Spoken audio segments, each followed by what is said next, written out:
There's this quote by Ralph Waldo Emerson, and he said, "Without a rich heart, wealth is an ugly beggar." You must have something within you that's abundant, that believes there is more than enough of anything. And if you don't, that can be developed over time by getting in your awareness what you really want. You must certainly have a wealth conscious in order for it to be expressed as a physical reality. It must begin from within. I know you may be thinking, well, what exactly is wealth? When we hear the word wealth, oftentimes we think solely of money, which is definitely important in this life. But wealth is a supply word, simply having an abundance of supplies of a particular resource.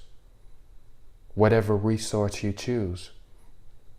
It can be from money, peace, love, great family connection, etc. In order to truly attain and possess wealth long term, you must first give it to yourself internally by getting in the mood as though your dreams or desires is a present reality. Not wishing for something, but being in the present tense, the present state. Everything you presently have in your life begin from your inner being, your thoughts, emotions, feelings. If you really desire to have something in particular, simply give it to yourself in your imagination, your thoughts. Whatever you're able to imprint and sustain on the screen of your imagination, you will certainly experience it in your life. It will take you some labor to change things. Maybe you haven't yet defined a goal that you really want to experience or attain. Start today by simply just getting alone and giving it some thought. Sometimes people at a really young age know what goals they want to attain, and sometimes it's not so evident. But you can work at it. Ask yourself questions. What do you really want? What brings you pleasure? What fulfills you? What makes you smile? What brings you happiness? Sometimes we take on the things of others, what they think we are or what we should have. But it's really you. You have all of the answers within yourself. Don't be afraid to walk alone. Just because you have a strong passion to do something different with your life doesn't mean those people around you who care for you and love you, that they will understand. So don't waste a lot of time trying to explain yourself. You simply get in the mood of your desire fulfilled by placing yourself in the end, not in the beginning. For example, if you wanted a home of your own one day, the beginning of your desire would be you replaying imaginative themes of the apartment that you're presently living in. But the end would be you replaying imaginative themes of you living, walking through, sitting in chairs, etc., in the house you desire, with all of the emotions and feelings associated with your desire completed or fulfilled. In your imagination, simply place yourself where you ultimately desire or wish to be, and feel in your being as if it were happening right now, and abide in that mood. You must take time out to do this on a daily basis, or at least several times per day. Make it a habitual practice. At least utilize the first 10 minutes or so after you wake up in the morning, while you're still in a drowsy, meditative state, and visualize and feel your desire to be a present, right now reality. And again, right before you go to sleep, while you're in a drowsy state, do the same thing. Perhaps again during lunchtime, or right after work as you relax after a long day. Relaxing after a long day, sometimes you're in a calm state after you relax a while. When you're in this drowsy state, it's easier for you to influence your subconscious mind. It's the same principle a hypnotist uses when they get someone in a relaxed state in order to gain access to that person's subconscious mind. With consistent practice, you can gain greater access and influence your own subconscious mind on purpose. We all are influencing our subconscious minds, but we often do it when we are not trying to do it. And when that happens, we get a lot of negative things in our subconscious mind that we have to overcome. I'm sure you all have heard this phrase before. In order to have something you've never had, you must do something you have never done. Anytime you do something differently compared to what you're accustomed to doing, it can be difficult. But if you really want something bad enough, you will endure whatever difficulty you need to in order to achieve your desired end. Do you remember the first time you went to the gym to work out? How difficult it was?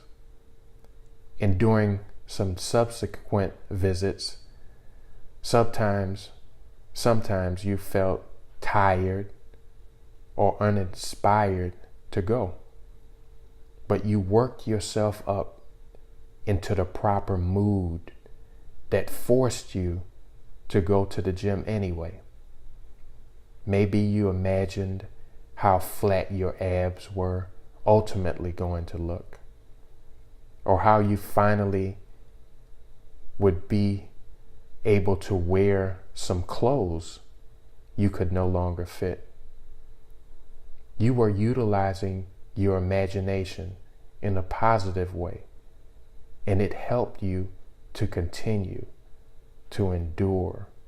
Sometimes maybe you even got to the gym and you still felt uninspired. But when you did the first exercise, you got into the state of pleasure. Be like, oh, you were ready to go, and it just changed you and continued the motivation to go through with the workout. Don't worry about the process because it usually changes. But better yet, focus on the end and stay in the mood of the fulfillment thereof. Stay in the end. In order to increase your mind strength, like the weightlifter, you will encounter some strain, some tearing down and building up in order to attain your ultimate brain physique. I remember hearing a story while listening to one of Dr. King's speech several years ago now. And he talked about how one day a boy and a girl were climbing up the side of a mountain. And the girl said to the boy as they were climbing, "I don't see anything, but I thought they said that there was a smooth path on the side of this mountain. But I don't see anything but rocks and bumps." And the boy said to the girl, "It's the bumps in life that help you climb." On your path to perfecting and strengthening your mind, imagination, you will encounter some perceived resistance of the present moment that would tempt you to stop. But you must stay fixated on your end result while denying the present circumstances and staying in the mood of your goals and desires fulfilled as a present fact. Make up in your mind to stay the course. There's a quote by Shakespeare, and he said, "It has been taught us from the primal state that which is was wished until it were."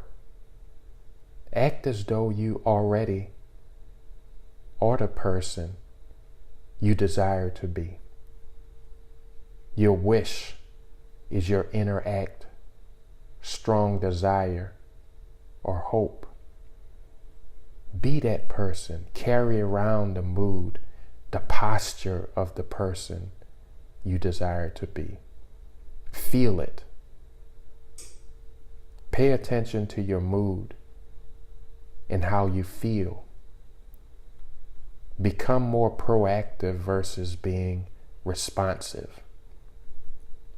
We spend a lot of times being responsive, but if we get on the proactive spectrum, it will be more beneficial.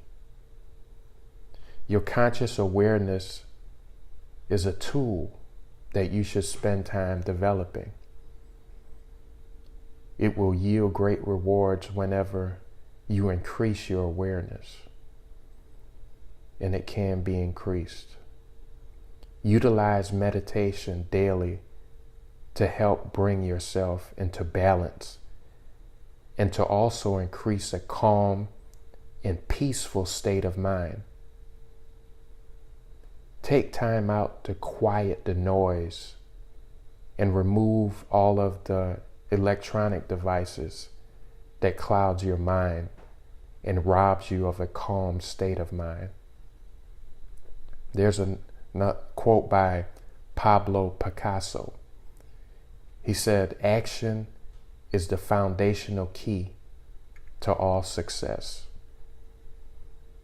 It doesn't matter what you learn, but what you're able to put into action. I believe it was said that we must hear something at least 7 times before we begin to understand it. So listen to even this podcast more than once, and just the repetition of it will really get things to sink in. After you hear it more than once, you'll begin to really understand what's being said to you and put it into action. You must put it into action because in doing so, you'll gain the necessary momentum that you need to develop the consistent follow through.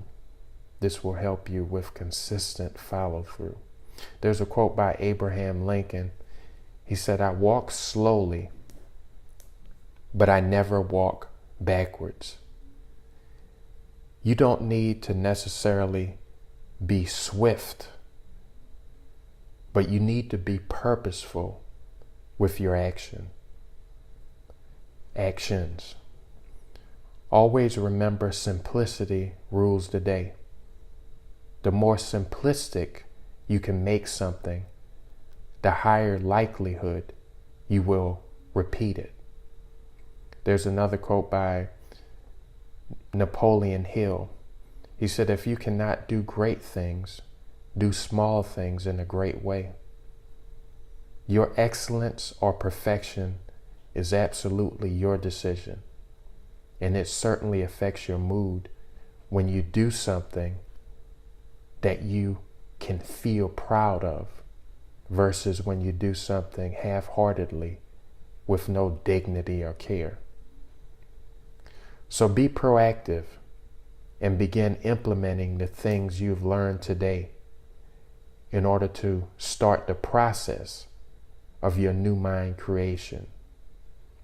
Also remember to join me again next week for an all-new episode.